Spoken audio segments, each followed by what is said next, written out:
Латвія можа закрыць пункт пропуску паттерні, які на беларускай мяжы ў любы момант. Пра гэта заявіў прэзідэнт балтыйскай краіны Эдгар Рынкевіч, які наведаў вёску Піедрую на самай мяжы з Беларусью.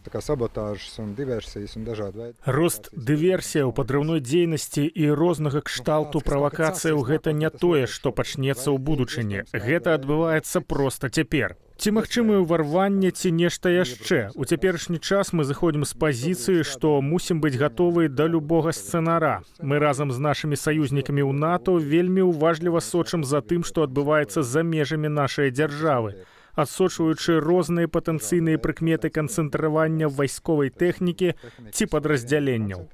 Прэзідэнт Латвіі прызнаў, што ў ягонай краіне недастаткова памежнікаў для аховы мяжы ад нелегальнай міграцыі. Менавіта таму дзеля гэтых мэтаў урад дадаткова скіраваў сюды вайскоўцаў і паліцыянтаў. Рынкевіч адзначыў, што да канца 2026 года латвійска-беларуская мяжа будзе цалкам забяспечаная тэхнікай, якая дазволіць праводзіць больш эфектыўны памежны кантроль. Сёння ж ужо каля 55% мяжы мае відэаназіранне і адмысловыя датчыкі. Мы павінны зрабіць усё магчымае, каб Латвія была найменш прывабным варыянтам для мігрантаў. Мы таксама ўмяшаемся, каб дапамагчы, калі гэта адбудзецца ў Літве. Мы абмяркоўвалі гэта, або калі гэта адбудзецца ў Эстоніі ці Польшчы. Бо гэтая праблема пашыраецца. Яны проста мігруюць туды, дзе гэта лягчэй зрабіць. Вось чаму мы не павінны быць самым лёгкім месцам для гэтага. Візіт Рынкевіча на латвійска-беларускую мяжу яшчэ сігнал суседзям з усходу, што краіны НАТО і Еўразвяз гатовыя прадэманстраваць рашучасць, каб супрацьстаяць гібридным атакам Менску і Масквы.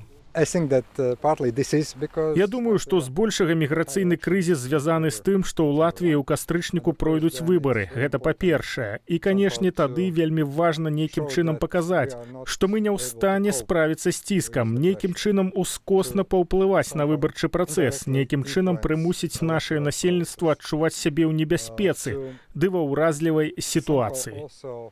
Адным з ключавых элементаў такіх гібридных атак стаў знойдзены латвійскімі памежнікамі тунэль, што вырылі мігранты. Як лічаць у Рызе, не без дапамогі беларускіх службаў. Падобны тунэль крыху раней знайшлі і на беларуска-літоўскай мяжы. У выніку ў ноч на 11 жніўня латвійскі бок затрымаў цэлую групу мігрантаў агульнай колькасцю 15 чалавек.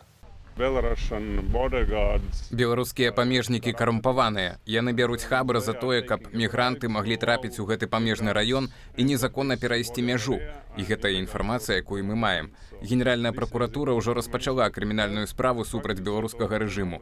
Ціск вялікі. Гэта праўда. Але паводле інфармацыі, якую я маю, гэты тунэль выкарыстоўваўся толькі адзін раз. А гэта значыць, што мы затрымалі мігрантаў з першай спробы.